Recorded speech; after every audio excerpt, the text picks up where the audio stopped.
let's get into it's a Magic City Monday. And Rob, let's get right into this thing. Now, you said it, and I agreed with you, that when this documentary began, that you believed it was going to make more Michael Jordan fans. Obviously, the older generation, us, even those above us, knew what Jordan had done, and most of us viewed him as the GOAT.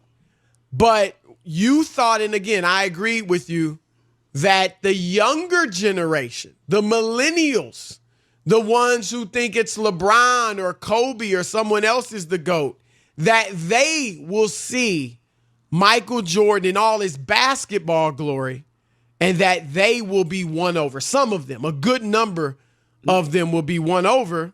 Yep. And Rob, there's a poll that ESPN did. Let me say this before you get to the poll. That backs that up. Okay. And I'm going to say this, Chris. The reason that I thought that was because it's a difference between watching old games on YouTube and having a context to it.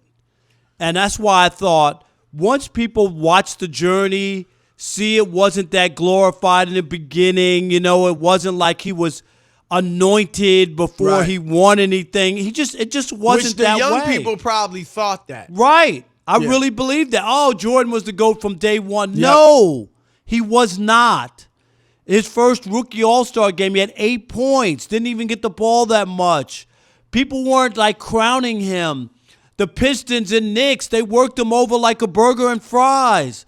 Chris, the media, you didn't have social media, but the media killed him early on. They killed Michael. He had the Come Fly With Me videos. Yes. He had the Jordan sneakers. He had been anointed in terms of the endorsements. Yes, and not it's in popular culture, but he wasn't winning. And the real basketball folks were like, yo, Magic and Bird win. They're not doing all these videos, but they win. And that was the difference. You're right. So it wasn't social media, but the media. And you even saw, I think, after his dad died and the stuff that was out there, people didn't have kid gloves.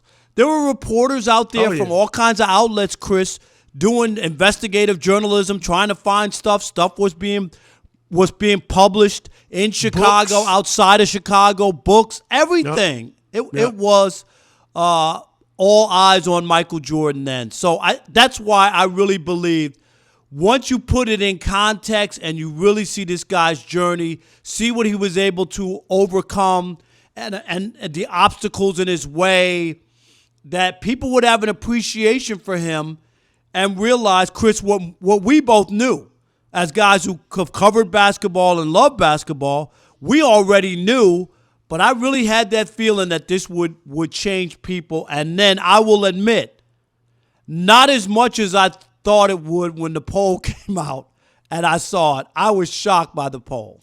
Well, I think the thing is we don't know what the numbers were before the documentary.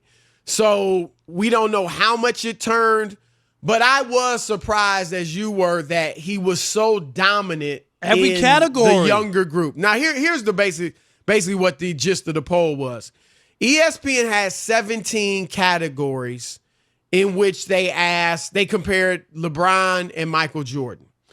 And Jordan swept all 17.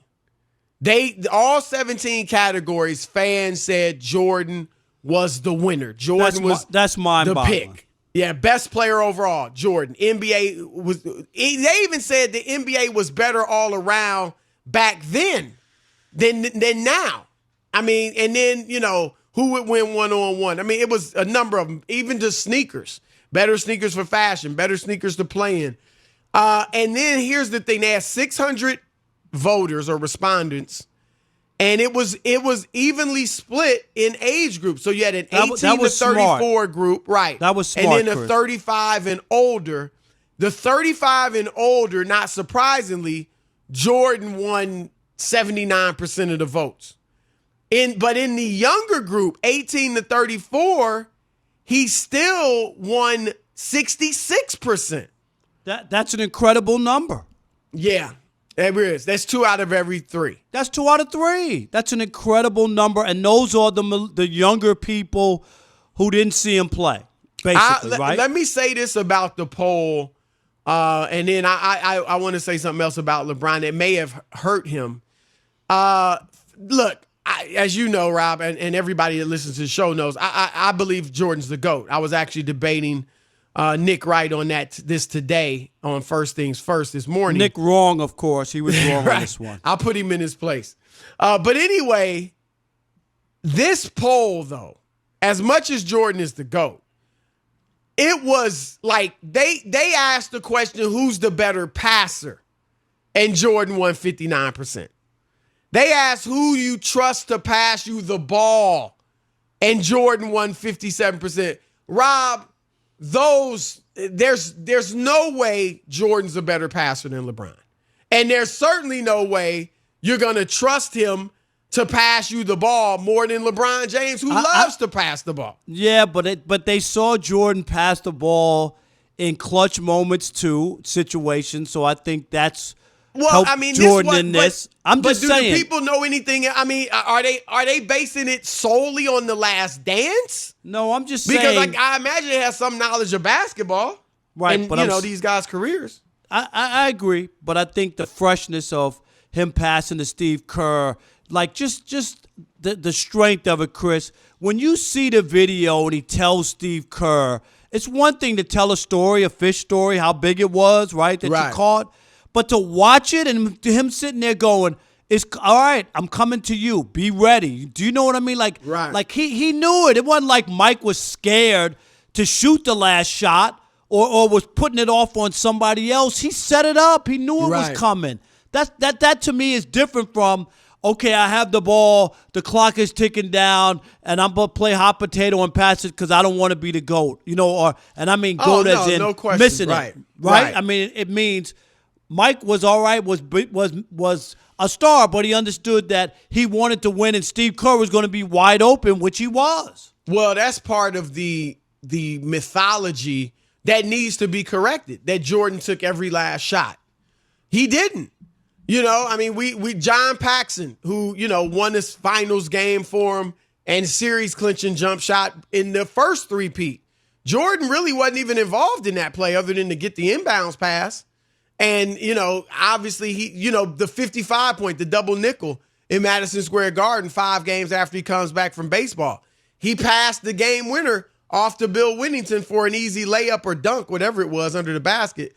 But you're right in that Jordan was a very good passer.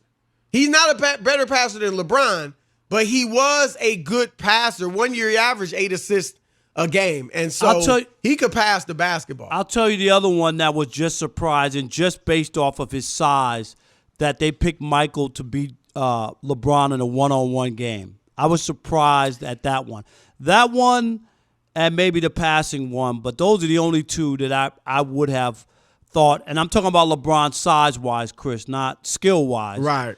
But maybe that they would have picked LeBron. But to be totally with his whitewashed, size, it would have been tough. Right? It'd be interesting. I think people that would vote Jordan are totally going on Jordan's killer instinct.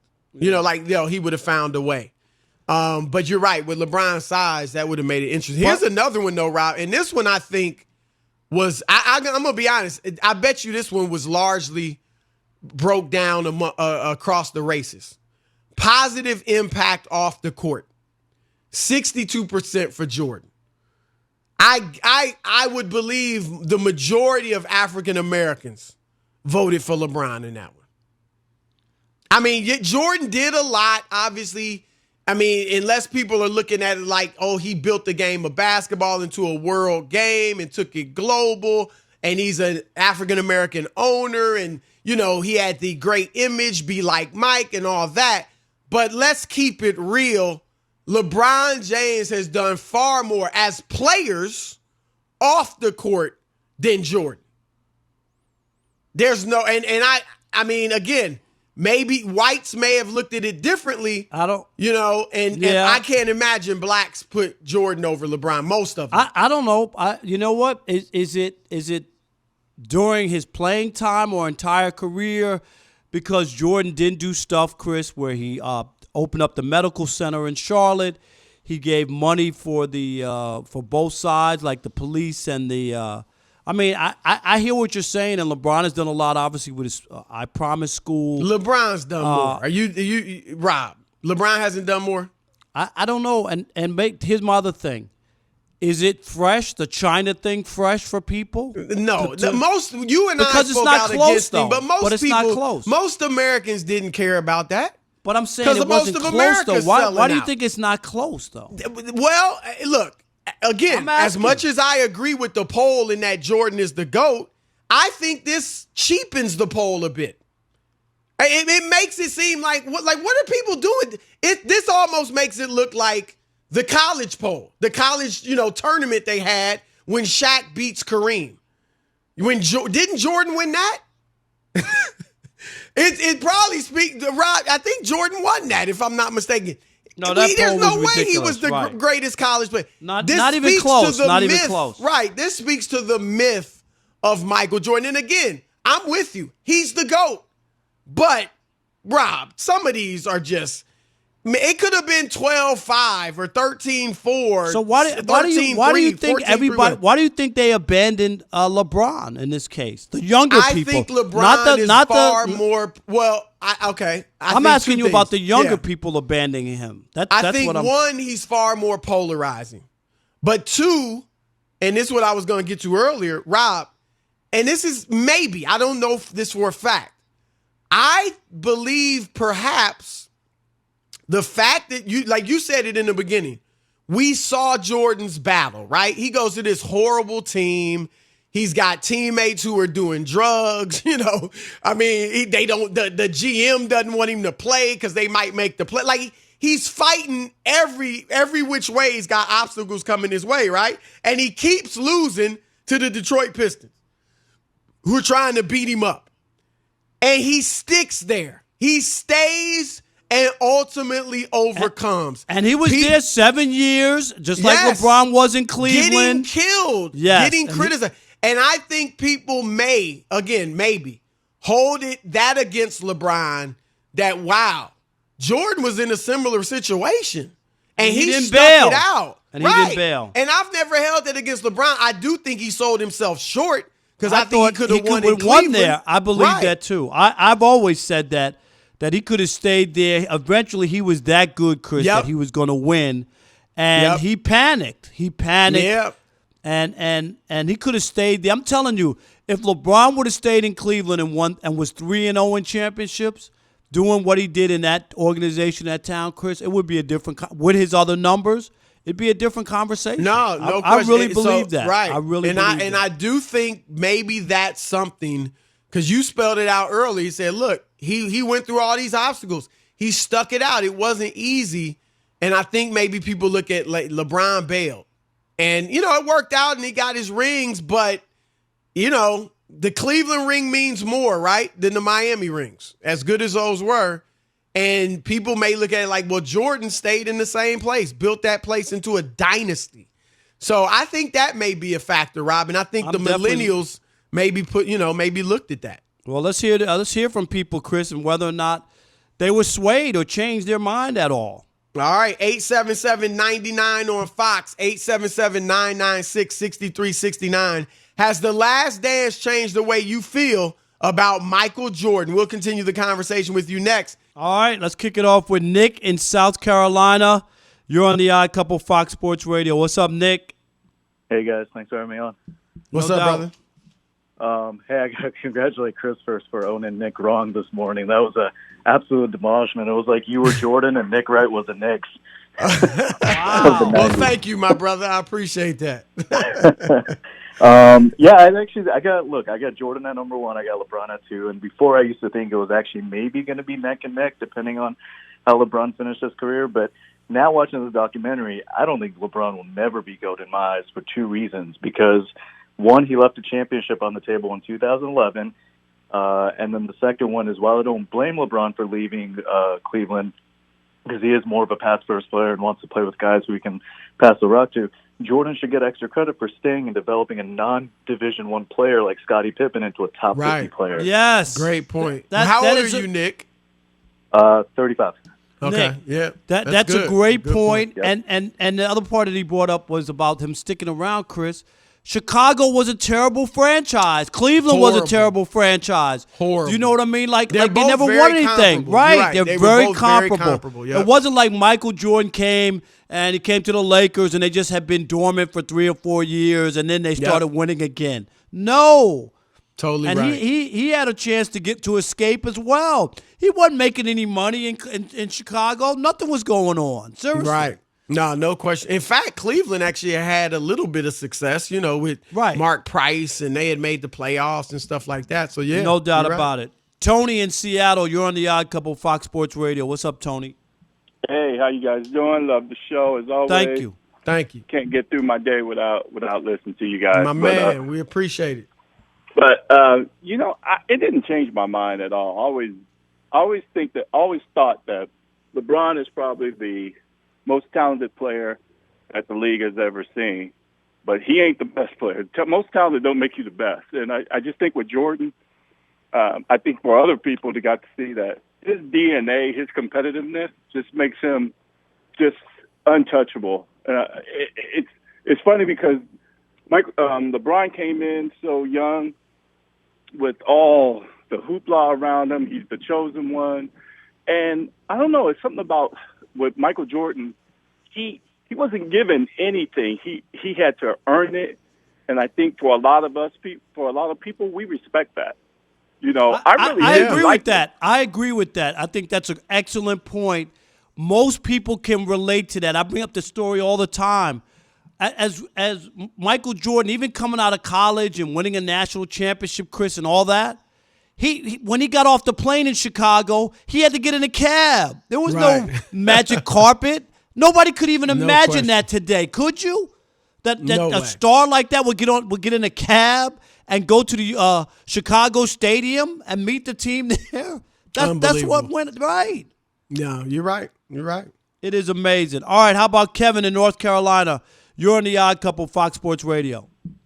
Hey guys, I think the documentary just reinforced my opinion. I'm in my early 50s, so I actually lived through those championships. I was a Bulls fan. I think, no disrespect to LeBron, but it seemed like Jordan's teammates were willing to go into a foxhole and follow their leader more than there was less pushback than with what you think about Kyrie. I guess you could say, if Jordan had anybody who maybe bucked against him a little bit was Horace Grant, but he still fell in line when he needed to. Right. I think that has a lot to do with it. But in Jordan's defense, in LeBron's defense, though, I do think that Michael Jordan's upbringing, his home situation, just had a lot to do with his outlook on life. I think LeBron was a little more impatient, wanting to prove himself for different reasons, and maybe he left Cleveland a little bit too soon. But both great players, but it's no contest in my book. Never has. And you can tell Jason Alexander, I said that too. Is that the actor? Is that what he's talking about? Is that the dude from Seinfeld? Seinfeld. That's he might be talking about. I bet you he's talking about McIntyre. Yeah. Okay. He Never heard of him. Yeah. Right. That's pretty funny though, Jason Alexander. Well, I mean, I think he made a mistake. I don't know, but I gotta believe. I know who Jason McIntyre, Alexander is. Yeah, that was the dude on Seinfeld, George, right? George Costanza. Yeah. Okay. Okay, we don't have time. All right, we got Sports Illustrated senior writer Chris Mannix coming up next. He thinks Jerry Krause deserved better. Chris, welcome to the Odd Couple, brother. What's happening? What's going on, guys? How are you, man? I'm good. Every day just feels a little the same, basically. Yes. Right. Monday feels like Tuesday, and Tuesday feels like Wednesday. Yes. I read your column in Sports Illustrated today. It was very good, as always. But why you want to go ahead and pour water on this documentary that everybody's raving about and say they did your boy Jerry Krause wrong? Yeah, my boy. Unfortunately, I never covered Krause. Like, that was a little before your time, before my time of covering the league. But look, I feel like there's a generation of viewers that are learning a lot about Michael Jordan who are also under the impression after watching the last 10 hours of this that Jerry Krause was just along for the ride. Now, I understand that Krause had his flaws, no question about it. He wasn't perfect at all as a GM, but this was a legit Hall of Fame executive who was one of the best basketball minds of his generation, who had, in one draft, he plucked Pippen and Horace Grant in 1987. He made the trade for Cartwright. He acquired Rodman. I mean, these are all savvy moves that contributed greatly to the Bulls championship run. And all we got out of the docuseries was, fat jokes. And wait a minute. jokes. Wait, Chris, I'm going to push back. We got more than that. We got a general manager who said before season even started that Phil Jackson could go 82-0 and he's not coming back. So you can't act like, and I give you, I'm with you. Jerry Krause was a very good general manager and did a great job. So I'm not saying that. But you have to, when a guy says that, it does negate, and people wonder what the ulterior motive. What general manager says a coach could go 82-0, win a championship, and he ain't coming back under any circumstances? Explain that. Look, don't get me wrong. That was idiotic. I mean, Okay. Even suggesting that to Phil Jackson. Then, look, there were various times during that season when Krause, basically repeated some such. Like, Phil Jackson's not going to be the coach next year. How he handled the Tim Floyd situation was bonkers. Like, when Floyd was brought in as, director of basketball operations in the summer of... there was all kinds of major flaws there. But I just don't think we saw enough of the positive side of Krause. I don't think he was given enough credit during this, so-called documentary, which made the documentary to me more of a movie than it was any kind of portrayal of facts. Did you feel like, Isaiah Thomas took a beating. Scottie Pippen, reportedly feels like he took a beating. Do you feel like they did unnecessary damage to a number of people or more so just Krause? Oh, I think Krause is by far the most damaged in all this. I mean, you can relitigate the Isaiah stuff from, the early 90s, but that's well-worn territory. What I would have liked to have seen during the documentary was more of a pushback on the facts that were available. Like Jordan saying, it wasn't me about Isaiah. Well, look, Jack McCallum, my colleague at SI, has got Jordan on tape saying, it was me. Like I said I didn't want to play with Isaiah Thomas. Like there are ways that Jordan could have been pushed back on. He could. There was a lot of things that could have been done differently. But Isaiah, we know about. Pippen, I didn't think it was too bad on Scottie Pippen. It wasn't perfect, but it wasn't too bad. But I thought Krause was by far and away took the biggest beating. And look, even the idea, that team. I don't know how you guys feel about this, but that team wasn't getting reconstituted the next year. The band was not getting back together. It just wasn't. Like anyone that believes that Scottie Pippen, who spent a decade griping about money, was going to take a one-year deal when the $70+ million was on the table in Houston, or that Steve Kerr or Luke Longley, who had never signed deals like they got the year after, were going to reject long-term offers in an era where guys didn't make that kind of money just to come back to compete for a seventh championship, that to me is pie in the sky. I agree. I agree with that money-wise because those were your chances to cash in.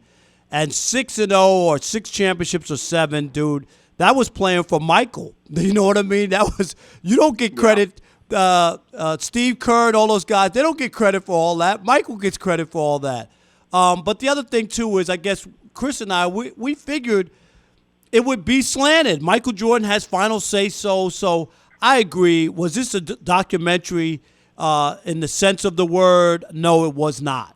Because there were other things that needed to be pushed back on, and they weren't done. The other thing too is a bad pizza. Come on. What are we doing here? None of. Well, this tracks. Did you see what Jason Hare, the director, said today? I didn't know. No, he said because Jalen Rose and Jacoby, they pushed back on that whole story, and Jason Hare said that Jordan spit on the pizza so that nobody would eat it. And he said that he did that, routinely with food, for his team, like so nobody would eat his stuff. Well, So two that was things. his explanation. Kids do that. That was kids I know. used to do that when I was that's growing what up. I'm saying. More to the point. Like, you guys have covered players that stay on the road. How in the world are 5 guys at a pizza shop Not going to find possible. out they're delivering a pizza Not to Michael possible. Jordan's room? Not And by possible. the way, no disrespect to the people that work at pizza shops, but like, they're not chemists that are working there. Like, how do they know exactly how to poison a pizza that'll make it so Jordan is sick for 24 hours? I mean, Right, so it's not worse. just Right, so ludicrous. I will a say fable. this, though. It's a fable. I will say this. Look, it could have been a pizza shop that wasn't open or that was about to close or whatever, and they had to be like, look, it's for Michael Jordan. Can you bring us the pizza? And then they decide they're going to do it just because it's Jordan, and maybe that's why all 5 of them go. I'm just saying that I could see that, but you're right about would they know how to concoct this pizza where it makes him sick for a day or two. Yeah, But I Chris, feel you on that. you've spoken to Tim Grover over the years. When his Yes. book came out, I talked to him. I hadn't heard this version of the story. I mean, I've heard pushback on the hangover aspect of it, and by the way, you can certainly argue that if a guy's so hungry he's going to eat a whole pizza, he might have been drinking as it was. I mean, that's the last time I ate a whole Munchies. pizza by myself. Right. I was pretty drunk. So it's like, I mean, I just hadn't heard this version of it, and it's such an innocuous version. It's not like there's something nefarious necessarily that Jordan was involved in. You would think that version of the story would have been repeated by now, but this just feels like. So more do you stuff think being it was flung the against flu? wall. Do you think it was the flu, or what do you if you don't believe the pizza story, what do you think it was? I think it was. I mean, like I have never quite bought the night out in Vegas story. Like I mean, Vegas, of course, very close to Salt Lake. You could Right. do it, but it's just so hard to go incognito if you're Michael Jordan at something like that. I mean, I don't know what the truth is. I leaned coming into this towards the flu version, but I believe anything, I guess, but the pizza story. I do not Hangover, in any way believe it. I had heard, thought maybe the hangover version, but I think he'd have been fine by the game time. The only That's way the thing about the that. only way that pizza could have made him sick is if it was coming from Atlantic City out to Utah. But there were so many lies and things that were pushed back on. I mean, the idea, even the Atlantic City stuff, when Jordan's like, I was back 11 and 12 at night. I covered more fights at Atlantic City than I can count. It's like 2.5 hours easy with no traffic getting to Atlantic City. It's absolutely. not No easy question. to do this. No There's question. It's one not road that basically close. takes you there. It's not that close. You're right. Well, And and if the the New New York York Times, Times, if they the said New York 2:30. Times was right, if Dave Anderson of the New York Times was right, and he was spotted on the floor at 2:30 in the morning, which he reported at the time, there's no way he got back before 5 or 6. Like, no way, even if he left right then in that moment. Chris, did you see the ESPN poll today where they had 17 categories and Jordan swept all of them? I don't know if you saw didn't it. see that, Yeah, no. it was against No. LeBron. It was Jordan, against LeBron. We thought it was more evidence. Rob and I believed this going in, that this documentary would change the minds of a lot of millennials on Jordan being better than LeBron. Do you think it did that? I mean, it's a recency bias, so maybe temporarily. But then, let's say the playoffs start again. LeBron averages 40, in an abbreviated postseason. It'll shift right back. I just think the recency of it and, the intensity of which we saw Jordan, it's in a circumspect way kind of how we viewed Kobe after his passing. We were just reminded of the Right. cutthroatedness with which he played, and we elevated him maybe a little higher than he belonged in the overall rankings. I don't know where I stand on that debate necessarily, but what LeBron's had to do, with passing and everything going on offensively, I mean, I don't think you can take anything away from him.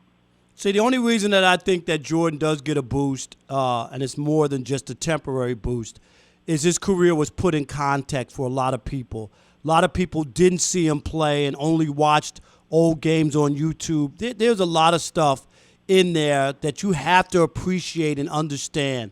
he was faced very similar with LeBron, being in a bad franchise, 7 years. He didn't run to team up with other people. He decided to stick it out, made them winners. There's a lot of stuff that I think when people look, Michael Jordan wasn't crowned king the minute he stepped to Chicago from North Carolina. He had to earn his way. He was beat up by the media, beat up by the Pistons, beat up by the Knicks.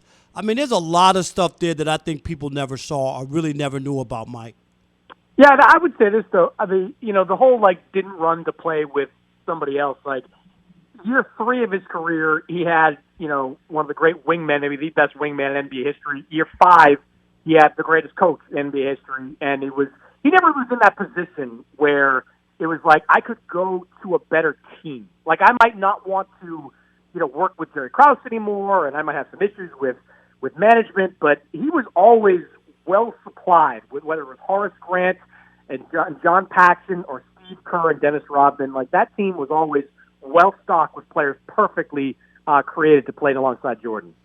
That's Chris Mannix, Sports Illustrated senior writer. Chris, great stuff, man. We appreciate the time. You. Keep up the good work. Anytime, guys. All right, yep.